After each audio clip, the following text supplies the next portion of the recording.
Hello and welcome to another brand new episode of Dingers and Stingers, the podcast that's totally beamed up right now. Shout out to Vinny Pasquantino and Team Italy and their espresso shot home run celebration. That was a great post-game interview. He's beamed up, he's caffeinated, and Team Italy is on the way up. How about Italy, that? Man.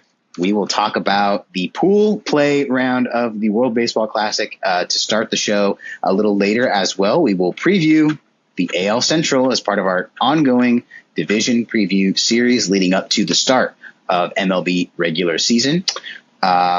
We're excited to get to the AL Central today. No Drew today. I'm Dallas. That's Matt. And like I said, to start our show, we're going to talk a little bit about the pool play round of the World Baseball Classic, which ended yesterday as we record this. Today is Thursday, March 12th. So the knockout round is about to begin tomorrow.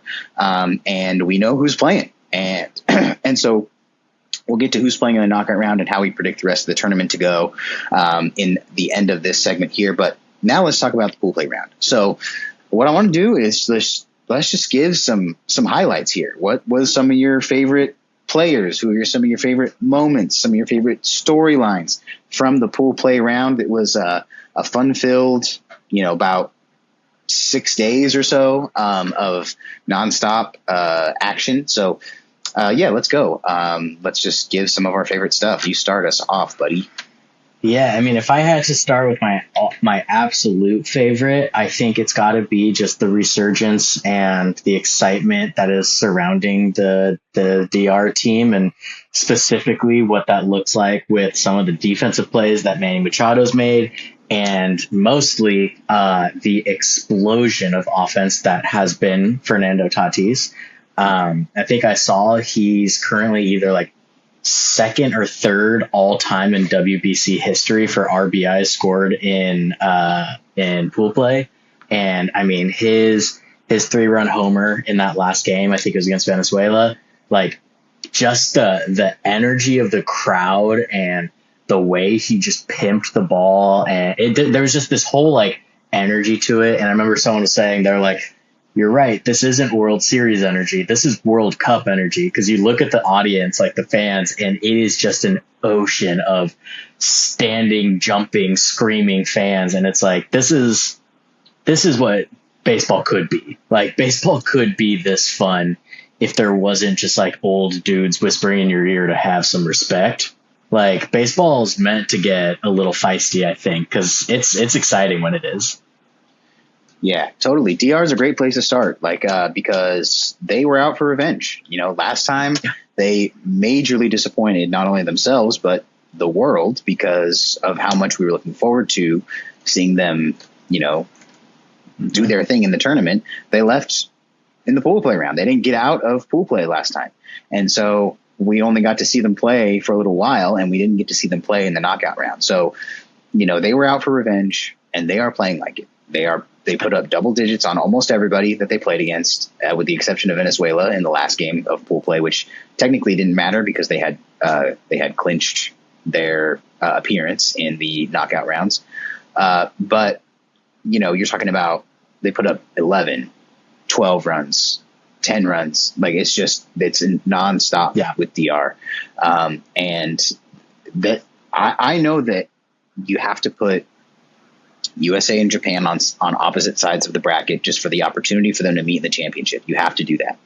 But, man, DR and Japan look like they're really going to collide and have some huge fireworks in a semifinal round potentially.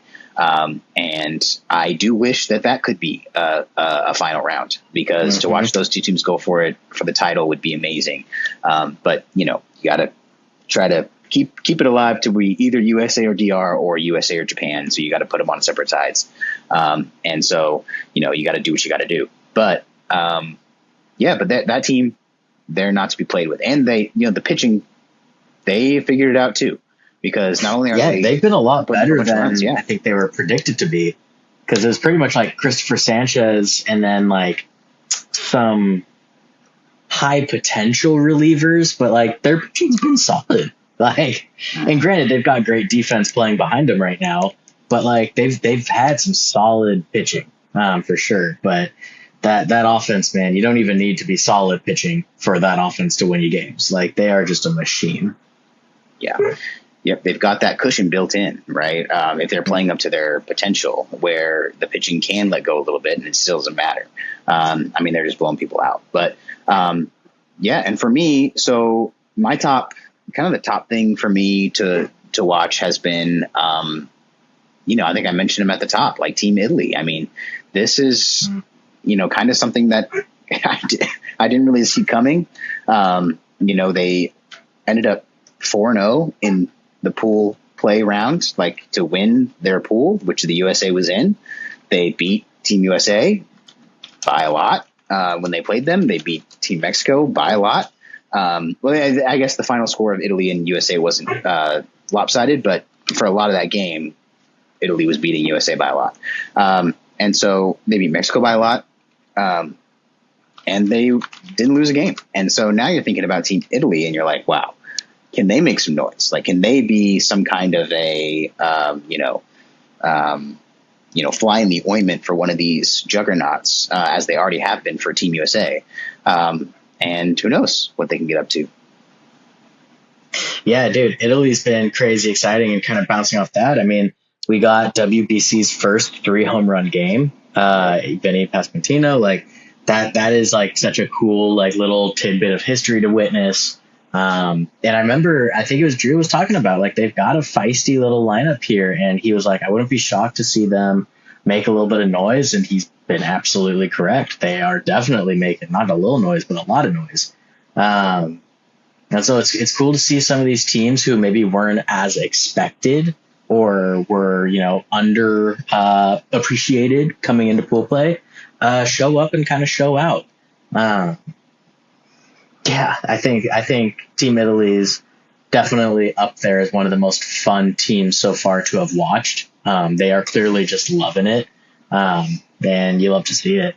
I'll say my second thing, though, and this one is maybe just as cool as some of the stuff we've talked about, and it's kind of, I think, what makes the World Baseball Classic so special and beautiful is, we joke about it all the time, but this example, our jokes come from a real life example. The Czech Republic, Czechia, has a pitcher, famously last year, he is a electrician. He tops out at like 73 miles an hour on his pitches. Looks like a position player pitching out there. And last year he struck out Shohei Ohtani. And I remember it was a big thing. I'm pretty sure they were getting blown out in that game, but Shohei was just hacking at it and, got struck out. And this guy just went like uber viral. Well, this year, his last game of his last WBC, he puts up like 5 shutout innings against Team Japan. And I mean, this dude, his name, I'm going to botch this, but it's like Andre Satoria, I believe is how you'd pronounce that. I think the J's are silent out there.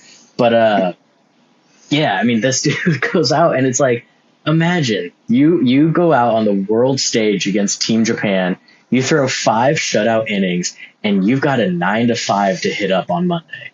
Like, that is just such a crazy life to be living. But I love it. Like, I think that's the coolest part of international, like, sports and play like this, is it gives the opportunity for normal people to compete against the best and see how far away are we. And granted, this might be like the greatest player in Czech Republic history, and to us, he's just an electrician. But like, it's still, it's the narrative, and it's a narrative that I love. Yeah, it absolutely, like, that kind of thing, you just can't beat it, right? Like, that's what we're here for. That's why we do what we do. Like, that's how it's supposed to go. And so, yeah, no question, that's going to be one of the things that people remember about this WBC for a long time.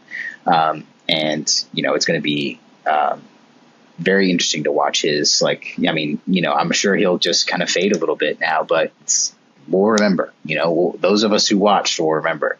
And so, it's going to be good. Yeah. And I mean, kind kind of like I want to talk a little bit about Pool A because we kind of hit the other pools and talked about Dominican and Japan and USA and Italy. I want to talk about Pool A. It kind of like slid under the radar a little bit, maybe. Puerto Rico's over there and Canada's over there. They're the ones that made it out of that pool into the quarterfinal. And those teams, they just played really solid. Like, they just played super solid against their competition.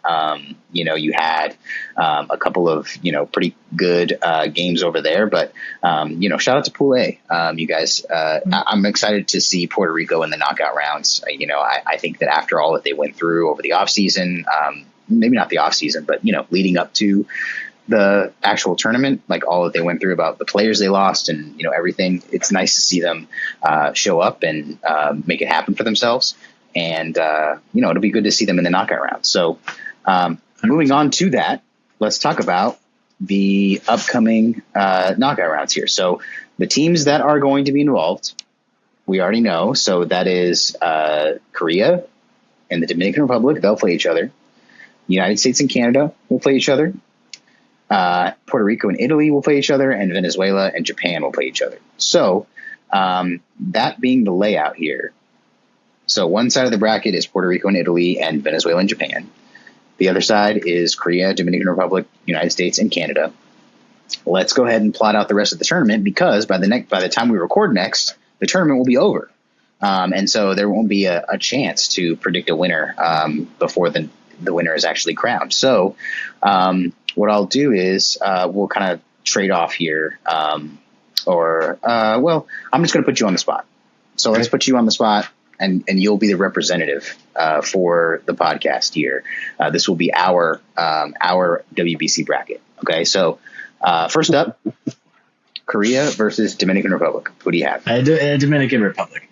I know the starting pitcher for DR doesn't really matter in my head. The starting pitcher for Team Korea is Hyunjin Ryu. Those of us that might remember him, longtime MLB veteran, kind of just a crafty guy, never dominant, but always like pretty solid. He hasn't pitched in the big leagues in like years, and I props to him for coming out, showing up, and representing his country. He's gonna get lit up. I would be so shocked if he was to come out and kind of shut down this DR team.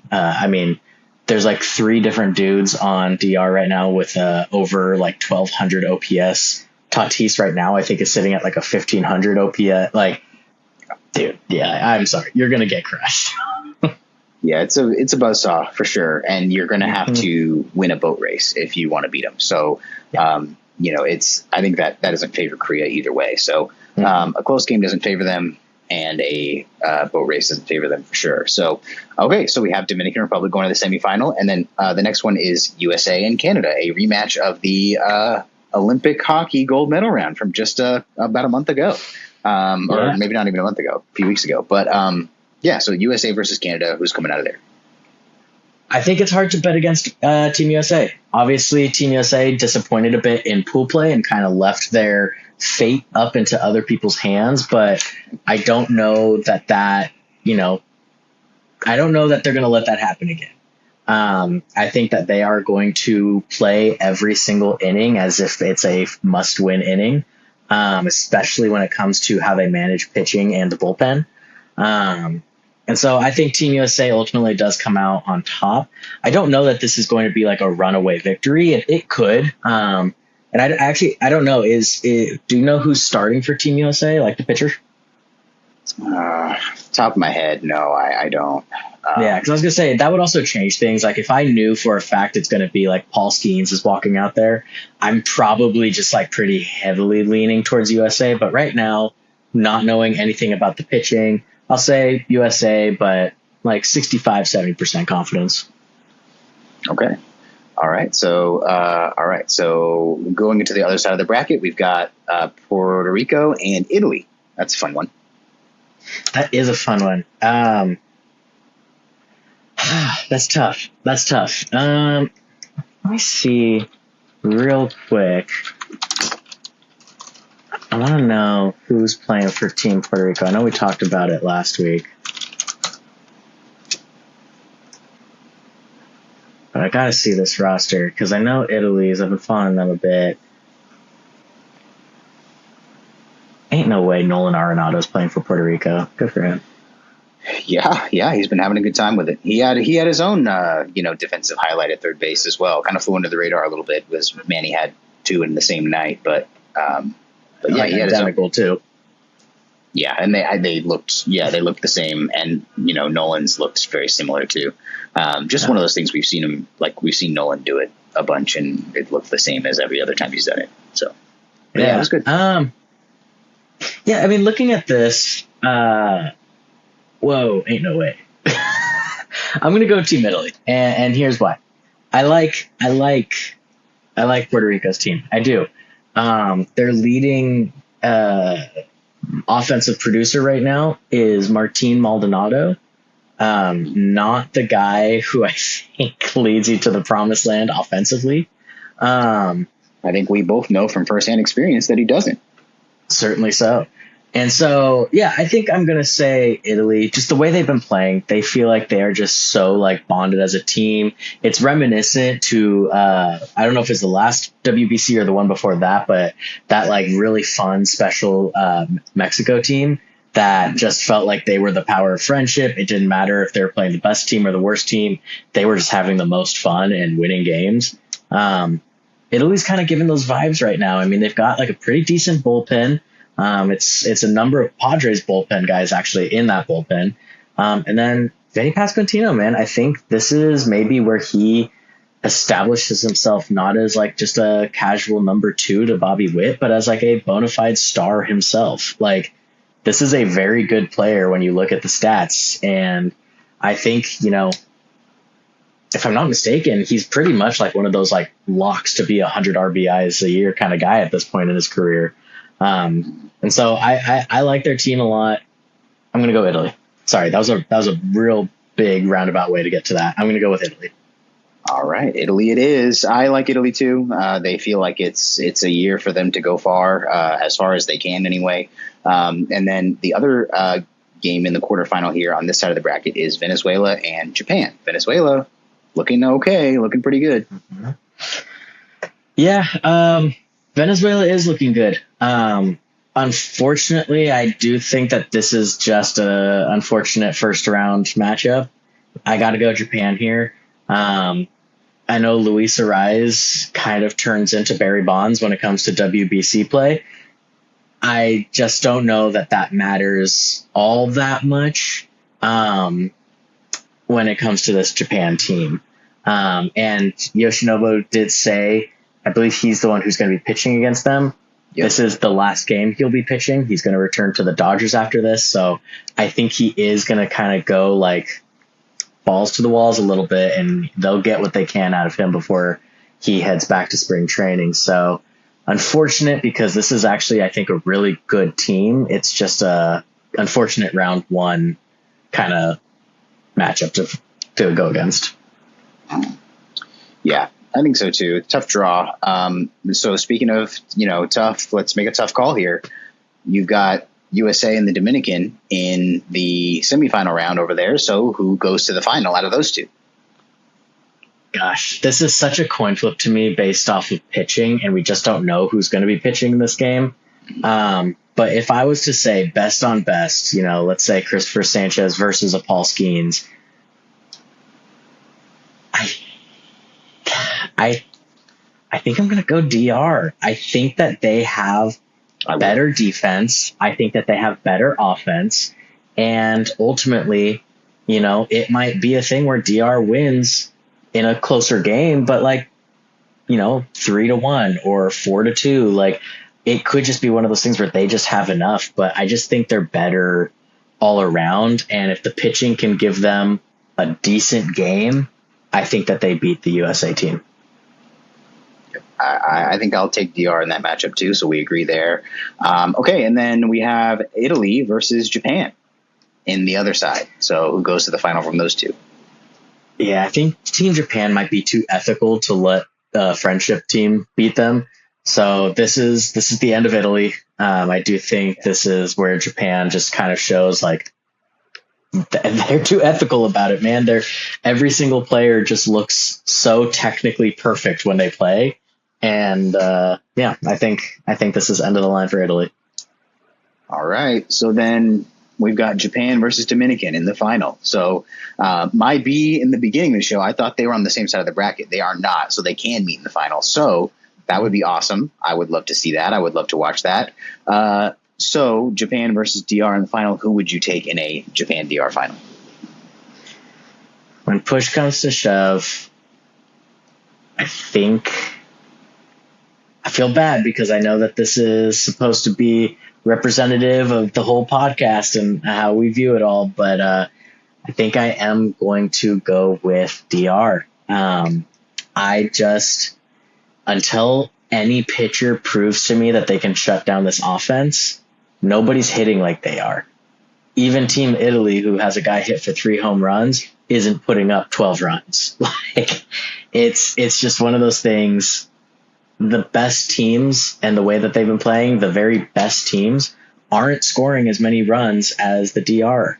And DR's gone against some decent pitchers. It's not like they've been playing nobody teams. Like, they've been playing some decent teams here, and they are just killing people. So, push comes to shove, give me DR.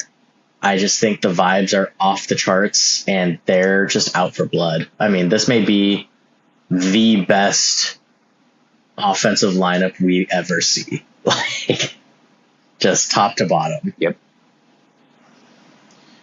Totally. And I don't think anyone faults you for picking them to go all the way. If it's a Japan-DR final, I could see it going either way, just depending on what's going on. But I think in that situation, I might pick DR as well.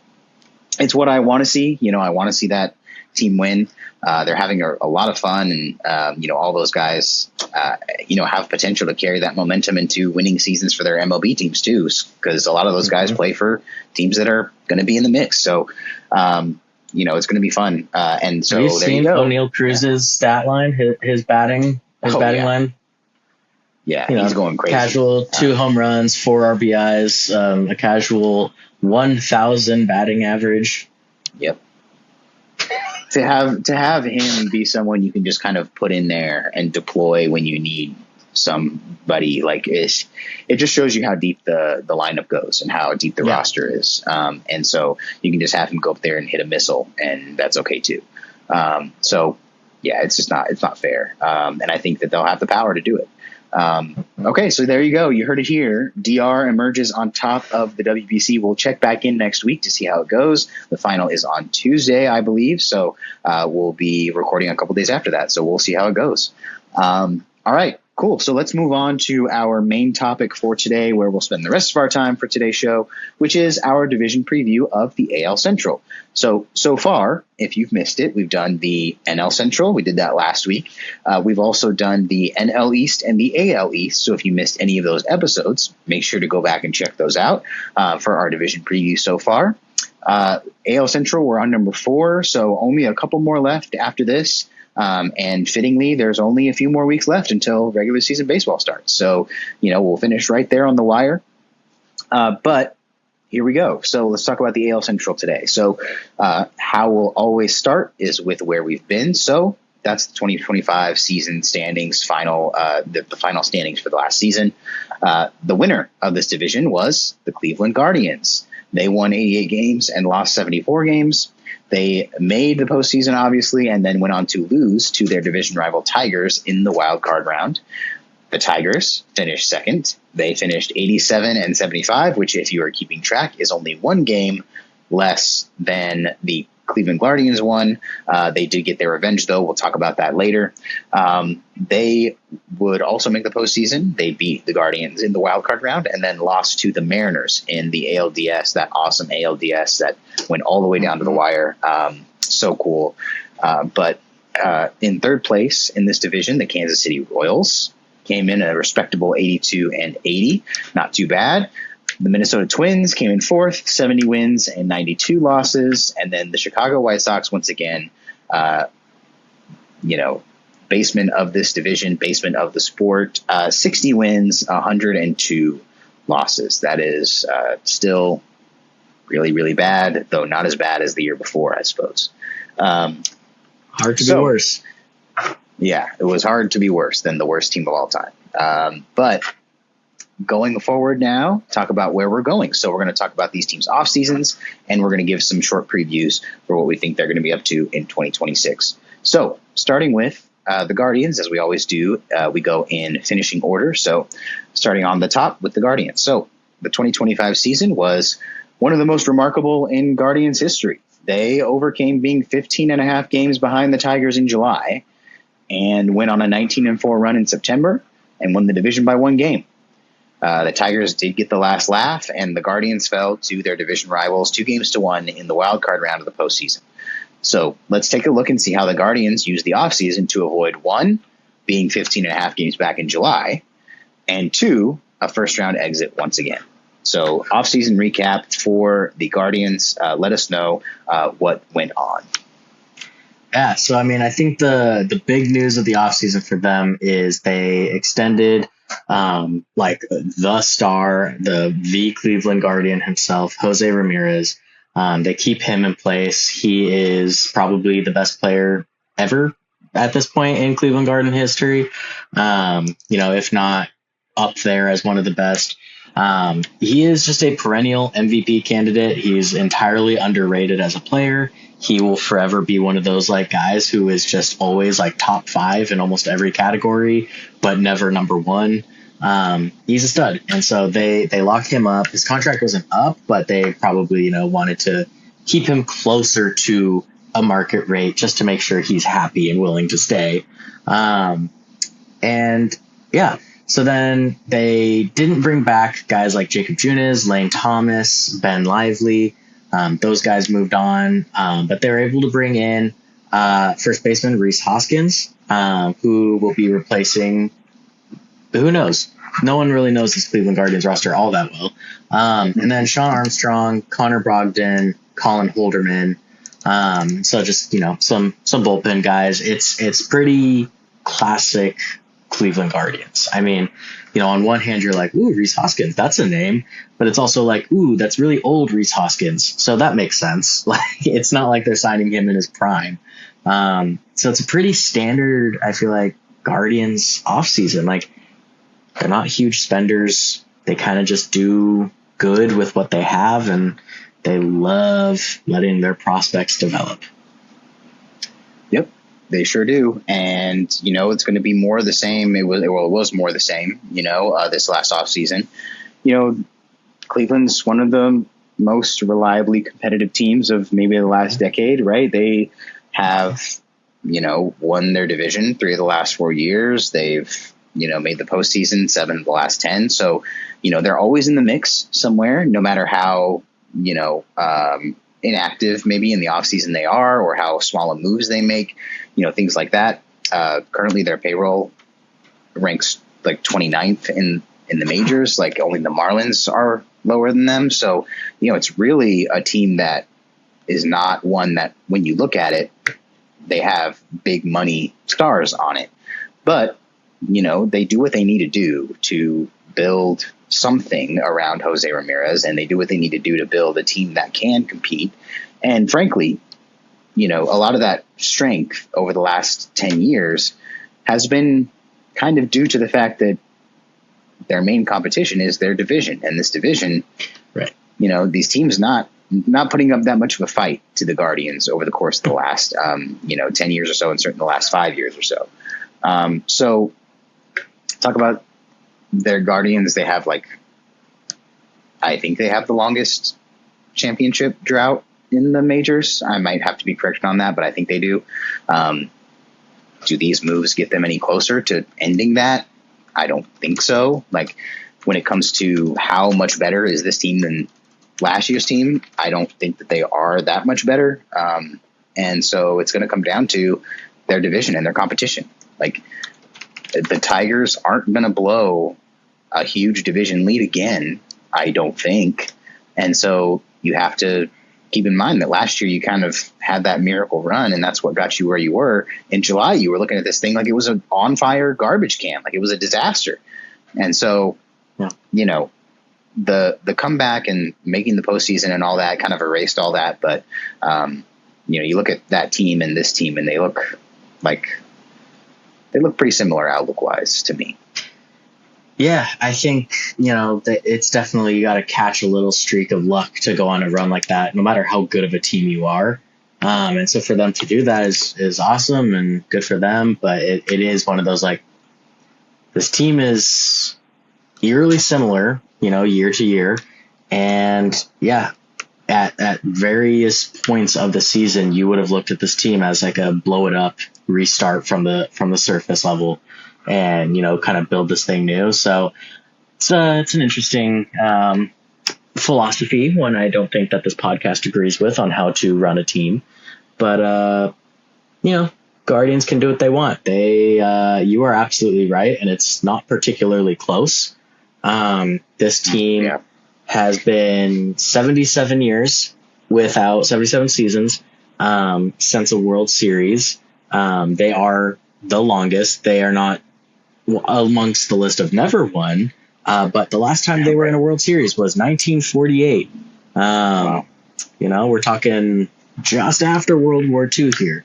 So yeah, it's been a minute, to say the least. Next would be Milwaukee, 57, Padres, 57, Seattle Mariners, 49, and then Pittsburgh, 46. So they've got the lead by 20 whole seasons right now. But, if you want to be an optimist for Cleveland, it's 40 years away from being the longest ever. So there's that. Yeah, and to be fair, like, when you have something happen to the Cleveland Guardians, like the whole Emmanuel Clase thing, right? Like, you have one of the best closers in the league, maybe the best closer in the league, and then he gets himself embroiled in a boneheaded gambling scandal. Like, it makes sense, the relief depth that they added this offseason, right? Like, they have to do something to bolster the backside of their bullpen. And so, adding those relief pitchers that you mentioned at the top of this thing, that makes sense to me. They're trying to figure out what life looks like without Emmanuel Clase as a closer, who has played his last professional baseball, I believe. And so, look, ultimately for the Guardians, there's a lot of pressure on the in-house talent here to kind of make things happen. They didn't bring in a lot of outside help, especially from an offensive perspective. But, when you think about the bullpen pieces they added, it makes sense. And they may be content to compete with their division and, roll the dice in the postseason. The fans maybe soon will grow tired of that status quo. But until then, keep Jose Ramirez mashing and, keep him doing his thing, and the fans will show up. So that's the Guardians. Any last Guardians thoughts before we move on to the next team here? No, to be honest, not particularly. I mean, they're a particularly unflashy, unexciting team, and it seems to be that way on purpose. So, yeah, totally. All right. So next team up, second place finisher from last year, the Detroit Tigers. So on the other side of that 15.5 game July division lead we mentioned when we talked about the Guardians was the Detroit Tigers. So this team spent 184 days in first place in the AL Central. They led the division by as much as 9.5 games to start September, but still ended up second place at season's end. They would get their revenge, but ultimately fall short of the ALCS after falling to the Mariners in the ALDS. That went right down to the wire. It was so exciting. But talk about that. How do the Tigers take the next step? So offseason recap for the Tigers. Where did they go to find that next gear? Yeah, they went to free agency. They went to the table in free agency. They brought in quite a bit of pitching. I know last year their offense was pretty solid. At times, I think it ranked near the top of the league for some stretches. But one of the things that people were curious was, it was like, okay, come playoffs, you got Tariq Skubal, Jack Flaherty, kind of some chaos ball in there. You're just kind of throwing guys out there, hoping one of them has a game. Well, that's no longer going to be an issue. They went out and they invested. So some new people coming to town. They are the ones who landed Framber Valdez, formerly the Astros.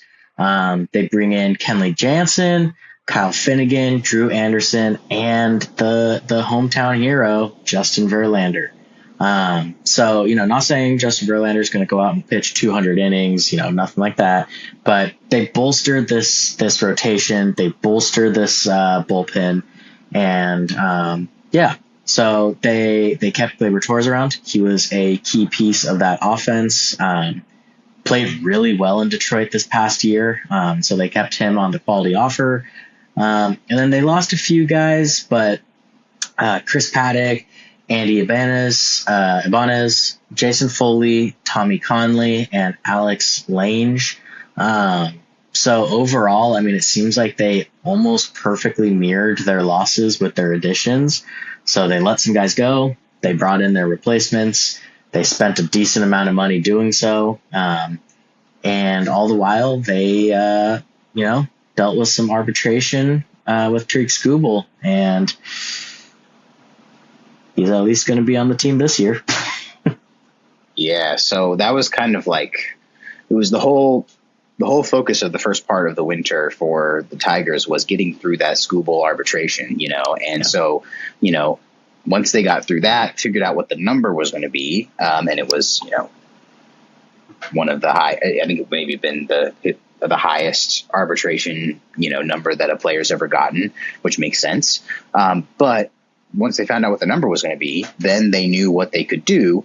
And it just so happened that there were a couple of really good players left available for the things they wanted. So that's when they kind of exploded out of nowhere and signed Framber Valdez and Justin Verlander in quick succession.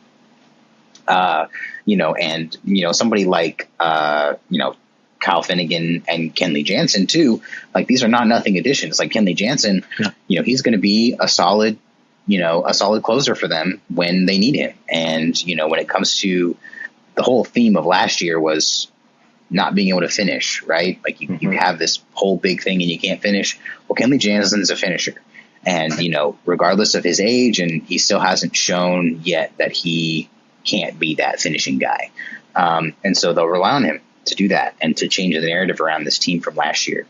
But the Framber edition, I think, is clearly, it's the most impactful here. It turns this rotation from, one that captures your interest to one that commands your attention, right? Like, he is going to be, him and Skubal at the top of this rotation are going to be, just forces of nature. Like, every team craves and really strives to get that guy where you can be like, okay, every 5 days we've got this guy game and we're going to be good. Boston has that in Crochet. The Yankees hope to have that still in Cole, people like that. The Pirates have it in Skeens. The Tigers have it in Skubal, but they now also have it potentially in Framber Valdez as well. So, with these guys and the capability of this offense and this rotation, I think that the Tigers are poised to really make some noise this year. And, they've taken steps to avoid a repeat of last year's collapse, I think. Yeah, absolutely. I think that the best way to, kind of speak to this is they were just proactive, right? And I think that's a lot more than other teams can say. And sometimes being proactive when you're kind of on the cusp of greatness is all it takes to kind of get over that hump. Yeah. And not to mention, on the offensive side of the ball, they have, some ultra talented prospects still on the way, and so when you think about what this offense can do over the course of a long 2026 season, you think about a couple of these guys coming up and making an impact, and they've got that to look forward to as well. So they really focused on adding star power on the pitching side because they have faith that some of the guys who maybe underperformed last year are going to bounce back, and they have faith in the impact that some of these up-and-coming players might make as the season goes on. So, when it comes for the Tigers here, this offseason, it was, obviously marked by the arbitration hearing. Skubal, is this the last year of Skubal in Detroit? Probably. If I'm guessing, it probably is. It'd be interesting if it wasn't, but I think that, all signs point to he's out of here. And so, once that arbitration was done, they came through with those eye-popping pitching signings that raised their payroll well above the rest of their division. I think their payroll exceeds $200 million right now, and that's way more than any other team in this division is spending. So they see this year as another opportunity to make a World Series run, and they're right to think so.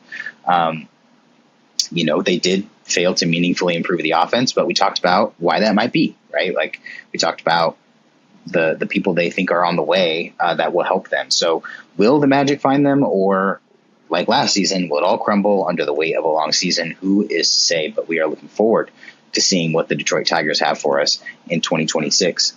All right, let's go down to the third place team from last year, and that is the Kansas City Royals. So the 2025 season was something of a step sideways, if not a little backward for the Royals. They won less games than 2024, but that was a season where they definitely overachieved. There were questions as to what of that season, the 2024 season, was real and what was smoke. And over the course of the season, the Royals just kind of plodded their way to just above a 500 record, showing that while there are solid pieces on the roster, they were not quite ready to compete with the rest of this division. So how did they try to change that this offseason? So let's talk about any moves that they made, people they lost. Let's talk about the offseason recap for the Royals. Give us the moves. Yeah, so I mean, it's like you said, they definitely overachieved in the previous year, and a lot of that was due to, it's pretty rare you see a guy who approaches double-digit WAR, let alone passes that. I believe Bobby Witt had like 10.5 WAR the season prior. So we really witnessed the Royals on the back of like a Magic season, to be honest, like a pure Magic season. And Bobby Witt was awesome last year, but we talked about it in the offseason. I remember talking about like Bobby Witt can be amazing, and he's still probably not going to reach 10 WAR. Like he's still probably going to have a little bit of regression just because of how outstanding that previous season was. And so with that, we saw the Royals kind of come back down to earth a bit. They've got some really great pieces. WBC superstar Vinny Pasquantino, plays here, and Bobby Witt, like they've got some pieces here. But I think the biggest question for them was always going to be pitching. It's kind of the thing that plagued them, and they tried to make a trade midseason with the Padres, which helped, but didn't ultimately prove to be fully the answer. So as far as this offseason goes, they've definitely made some moves. They brought in outfielder Isaac Collins in a trade. They brought in bullpen Matt Strom via trade. They brought in Lane Thomas, and then they signed Alex Lange. They extended third baseman Michael Garcia, who had kind of a official breakout season. He was kind of on the cusp. He was kind of there. He kind of wasn't. And then last season, he really kind of exploded. And then they extended Salvador Perez, who continues to just chug along and be a presence in this lineup. As far as who left, they let outfielder Mike Yastrzemski go. Michael Lorenzen, kind of that in-between starter bullpen pitcher. Adam Frazier, Hunter Harvey, MG Melendez, Randall Grichuk. So a lot of guys who on most teams would be depth or bench players, but were maybe playing some meaningful innings here in Kansas City. But ultimately, it's a team that seems, I think that way you described them at the start was perfect. Like, seems like another step sideways this offseason so far. Like, their team's different. I don't know if I would say overall much improved. They're different. It's a different look, and sometimes that can be an improvement, just because change sometimes is inherently positive. But I don't know. It's an interesting one. They're kind of my wild card team in this division. Yeah, I think when you look at the Royals, like, it makes sense to me that they would focus a lot of their offensive moves, both the people they decided to let go and the people they added, on the outfield, right? The outfield for them last year offensively was kind of a mess. It was very underperforming. It was clearly the weakness of the team on the offensive side of the ball is the people that they had playing in the outfield. So You get rid of almost everybody that was out there, and then you bring in Isaac Collins in a big trade with the Brewers. I mean, Isaac Collins, he was kind of an unlikely breakout candidate from last year, and Brewers had an opportunity to sell high, and they think they did, and the Royals think that they got a player who's going to continue to contribute at increasingly meaningful levels. So we'll see how that goes for them, but it's definitely an upgrade over what they had last year. And then, they brought in Lane Thomas as well, who, hopefully can bring some consistency to that outfield from an offensive perspective. So, when you take a look at the Royals' moves, it makes sense to me. They were able to identify a weakness and go after it, which I think is the mark of at least a competent front office, one that knows itself and, wants to take meaningful steps to improve. Now, obviously the Royals aren't going to be the type of team that goes out and, surprises everyone to sign Kyle Tucker, to make that move, or, somebody like that when they need outfield help. But, they'll do what they can and they'll do what they're able to do. And so you got to throw some respect the front office's way for that, I think. Yeah, 100%. And then I like Miles Strahm. I also like the addition of Miles Strahm. I think he's going to be solid for them. I think when you look at their bullpen from last year, everyone's bullpen could use help. Bullpen arms, they're not outside of the kind of the top echelon here. They're not super reliable year over year. So I think that bringing in new players as much as you can is a good idea. So and a guy like Matt Strahm, I think he'll provide some good, solid bullpen work for them this year. He's a guy who can, he can throw some innings for you, and he can eat a couple innings if you need him to. And he's got that postseason experience where, he's played in some pretty high leverage situations. So, I like that addition for them too. But I think for the Royals, for me, this is kind of like one of those things where I don't really know what to make of them. Like you were saying, for me, they're a wild card in that I don't really know if they're going to be decent or not very good at all. It's just hard for me to imagine a team with Bobby Witt on it be like super bad, Yeah. But I don't know. I guess they could be. Yeah, it's just that weird thing where it's like they have such a great top end and such a bad lower end that where they fall in the middle feels like it's kind of just like luck of the draw a little bit, roll of the dice. Like, we'll see. There could be more moves to be made, but as this team stands, they're a bit of a confusing team to try and project out. Yeah. And look, like we've said about a lot of these teams, your competition is your division. So considering that, this offseason was respectable for the Royals. They identified the outfield as an offensive weakness. They took meaningful steps to improve there, and they acquired a reliable bullpen arm in the process. So they are one of the bottom two teams in money given to free agents this year. But, they might be trying the bang for their buck strategy, betting on the upside of the few additions that they did make. And so, they want to see if they can squeeze some value out of some of these free agent deals that they gave out. And I think that, time will tell if that helps or not.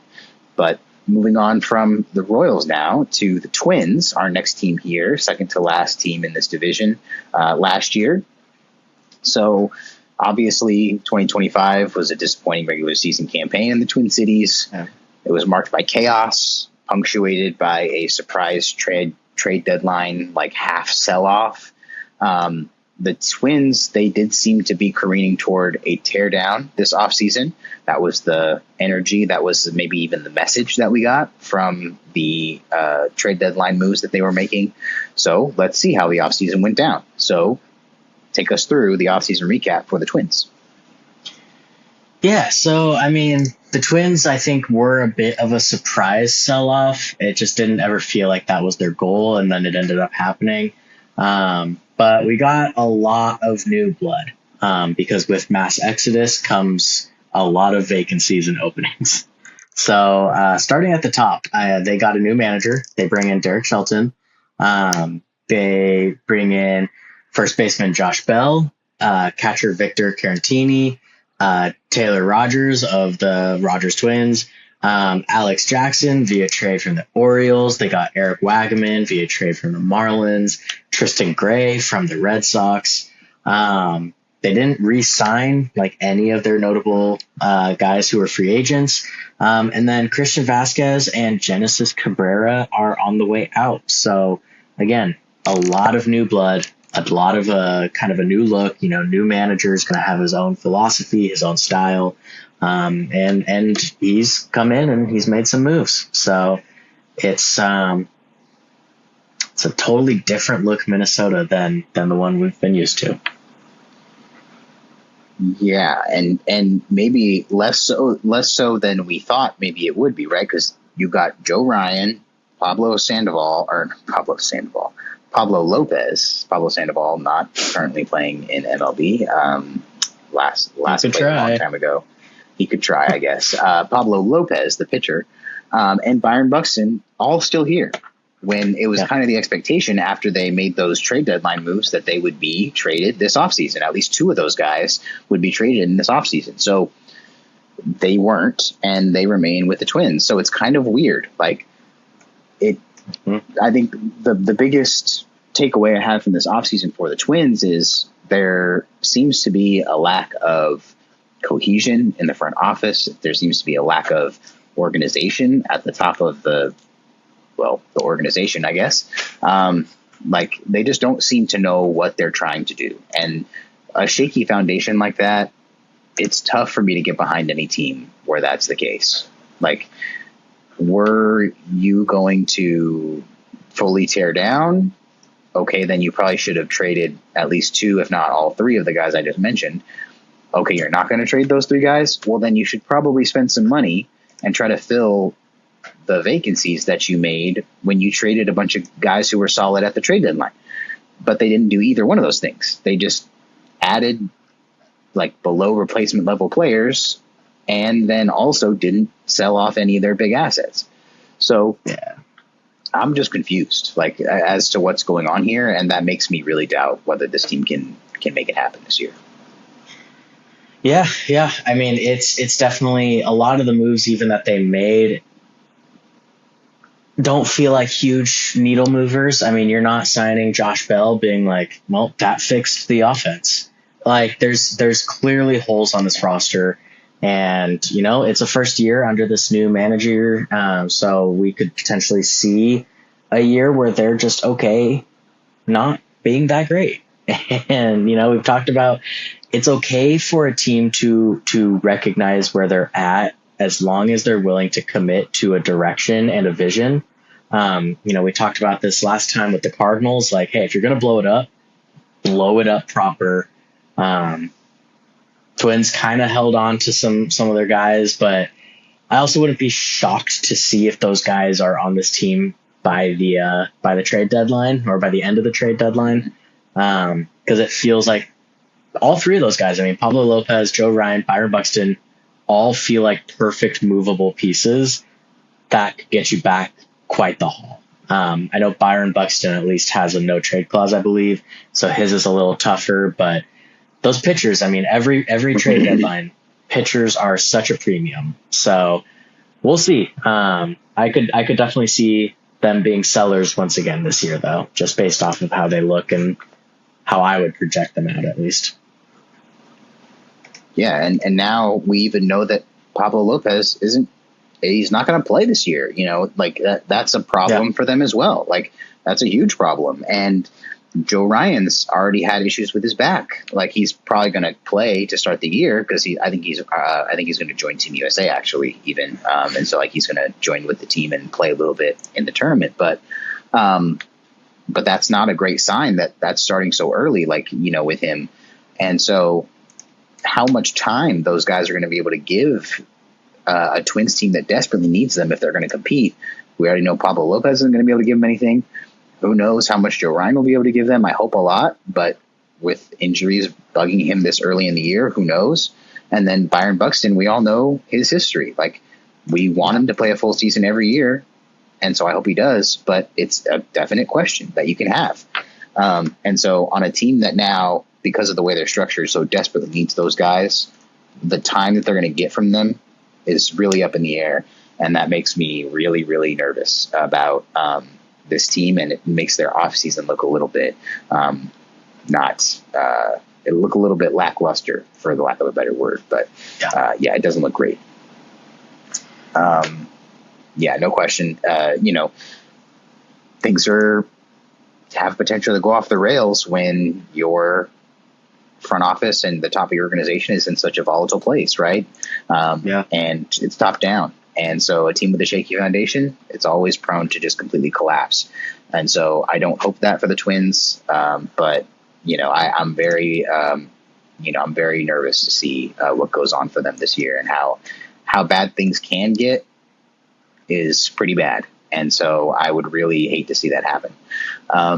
But speaking of things getting bad, let's talk about the last place team last year, the Chicago White Sox. Okay, so in 2025, the White Sox were not the worst baseball team of all time. This is an improvement on the season before, but no one would call a 102-loss season a positive sign. Still, it wasn't time for positive signs yet, right? This rebuild is just hitting its planned turning point, and so let's see how the White Sox accelerated out of the turn this offseason. So here we go. They made some signings and made some trades, and let's see where they're at. Yeah, so, I mean, there is a ton of movement here. They were a bad team, but you got to give them credit. They're at least trying something new. They pulled a trigger on something that we've been talking about for what seems like years. But we'll start at the top. Who's new? They are the team that finally took the risk on Munetaka Murakami, the third baseman from Japan, the guy who famously couldn't hit fastballs. All he's done is mash this offseason, and I am very curious to see if that translates directly into the season, because if he turns out to be a hit, they got him at quite the discount too because of those concerns. And so he could really provide a spark there. And it's a cool spot. I want to say, stop and say, I think it's cool that he chose a team like the White Sox instead of just going and of course turning into a Dodger or a Yankee or, just one of these big spenders. It's a cool spot for him to choose, is to go be in Chicago and not the Cubs. But they bring in Anthony Kay, Sean Newcomb, Sir Anthony Dominguez, outfielder Austin Hayes, Eric Fetty, Jordan Hicks. They got David Sandlin from the Red Sox. They got two guys from the Mets, Luis Angel Acuna, little brother of Ronald Acuna, and Truman Pauly. They, of course, got those last two in the trade for Luis Robert, and he is no longer with the team. That is the big trade of their offseason, kind of the guy they thought would save it all. Is officially out. That experiment is done. And then they also lost Gage Zeal, Mike Tauchman, Tyler Alexander, Martin Perez, and Bryce Wilson. So a lot of moves here, a lot of turnover. But actually, I think really good turnover. I think that this is a majorly positive offseason for the White Sox. It always hurts when you lose a guy like Luis Robert, but it was pretty established at this point that the Luis Robert and White Sox, relationship was over. It's been over for a couple years. And finally, good riddance. They trade him and actually still got some decent value out of that trade. So I think that this was an overall pretty positive offseason, and I'm excited to see how a lot of these guys perform in Chicago this year. Yeah. This is, for me, like the what they did this offseason was something that they haven't done in a couple off seasons, maybe a few off seasons in a row now, which is they added some floor raisers, right? They added some guys who definitely raised this team's floor from absolute gutter to maybe respectable, right? Like, it's all about getting to that point for the White Sox now. Like, they've bottomed out. 2 years ago, they were the worst team ever. Last year, they were also really, really bad. And this year, it's all about putting something respectable out there where you have a combination of veteran floor raisers and also guys who you think could contribute in the future, right?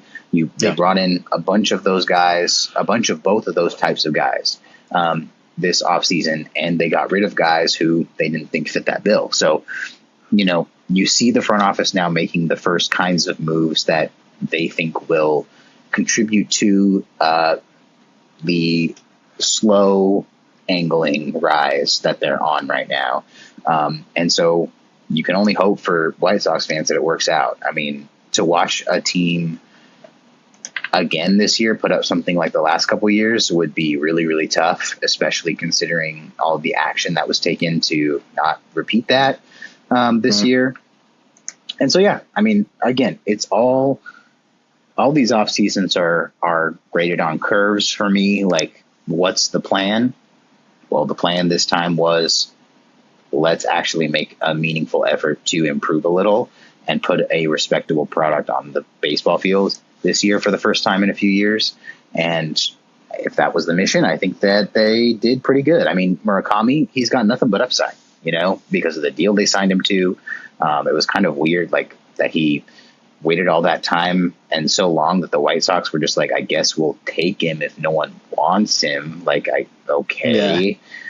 And so, he's all upside for them. Like, on that deal he's on, it can only, it can go bad. Anything could go bad, but it can really, there's a lot of ways it could go well. Even if he doesn't perform like all-star or like stellar, if he's just solid and raises the floor of the team, I think that's a good deal for them that they got.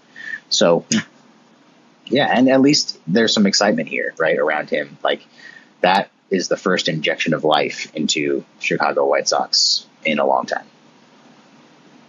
Yeah, 100%. I'm excited for them. I hope it works out. I think that the White Sox are a cool team and could be a really cool team in the league. So I'm excited to see what they got going on. Yeah, so, ending the discussion on the White Sox, while I do think that they may put a more respectable product on the field this offseason, I still think that, there's no reason to look at these offseason moves and think that they're not going to still be maybe one of the worst teams in the sport. It's just going to be about how they stack up against the teams that are just regular bad and not mega bad like the White Sox have been the last couple of years. They've got a long way to go. When you're starting at whatever 40 wins or however many wins they had in 2024, when you're starting there, you've got a long way to go before you get to even crack the bottom of the league. And so while I say that, there is optimism here. There's just optimism that they can get to the level of the rest of the league and then start their climb from there. So that'll do for these teams, I think. So the last thing we need to do is predict how the division will finish up. So Matt, go ahead and give us your final standings for 2026 for this division. What do you predict how this division will finish? Yeah, I mean, right off the top, I think it's going to be Detroit. I think that they've done the most to improve themselves in relation to where they already ranked. Clearly they were only one game out and they held quite a commanding lead in the division. And they've done a lot to improve their team, in my opinion. Not a lot, but they've done enough to convince me that this is a team that is going to commit to winning this year. They might be willing to trade some pieces at the deadline. They are going to go all in and try and capitalize on what is, been in the past few seasons kind of an open AL. So they're going to go for it. I think they'll come in first. It's tough. I want to put Kansas City second. I do. I struggle, though, because Cleveland is somehow just this inevitability. They are reminiscent of the Brewers in a little bit. They are like a better version of the Rays. They just have this like sense of inevitability, but it's so hard to believe in them when they don't really do anything. And so I think I'm going to go Kansas City second. I think if Kansas City can find some ways to improve, if Vinny Pasquantino plays for any decent stretch of time like he's played in this WBC, I do believe for hitters the WBC can absolutely give you momentum at the start of a season. I know it kind of hinders pitchers a little bit historically, but for batters, I mean, if you're seeing balls and you're raking and you're just putting barrel to ball all off season on an international stage, you're probably going to feel pretty good coming into the season. So I'm going to go Kansas City second, Cleveland third. I mean, it's only a 10-game split between the two. I might say Chicago, Minnesota. That might be my official rankings here. I think that Chicago can jump Minnesota because, like you said, I mean, Minnesota's already got Lopez out for the year. Joe Ryan could absolutely be one of the prime targets for the trade deadline. And Byron Buxton, I mean, are we going to see a healthy season from him? Is he going to finally be traded? Like, there's just so many questions there. And without those guys, what are they? Yeah, exactly. I think that's pretty much actually how I would have it too. I actually did have the White Sox jumping the Twins also, because I do think that the Twins will trade someone or someone's at the deadline, and kind of go that way. Finally, they'll finally commit to going that way. And so, not to say anything about the current Twins and what I think about them. Do I think that they're worse than the current White Sox? No, I don't think that. But I do think that they are going to have another trade deadline like the last one, and they'll finally finish the job of tearing down there. And whether that involves Byron Buxton or not, I don't know. It's really hard to trade him at this point, but it's just going to be one of those things, I think. And so it will be very close between those two teams, I think, for me. But I'll go ahead and take a leap as well and say that Chicago jumps Minnesota because of the situation that Minnesota's in. And how I feel about the kind of the floor raisers of the White Sox that they added here. So yeah, we finished with, I'll say we finished with the same order here, because I had the same order. So, all right, there you go. So there you have it. It's the AL Central, man. It's in the books. We had another great division preview episode. It was awesome to chat AL Central. Hope you enjoyed. Thanks for watching. Thanks for listening. If you would like to continue watching and listening, subscribe here on YouTube. You can like this video, share it around. Make sure to leave in the comments your thoughts on WBC pool play round. What was your favorite moment, your highlight? It was awesome. We'd love to hear from you. What you think about the AL Central? How do you think this division is going to finish? And then, you can also listen to us on Spotify if you prefer audio only. So check that out. Go out there and get those up as well.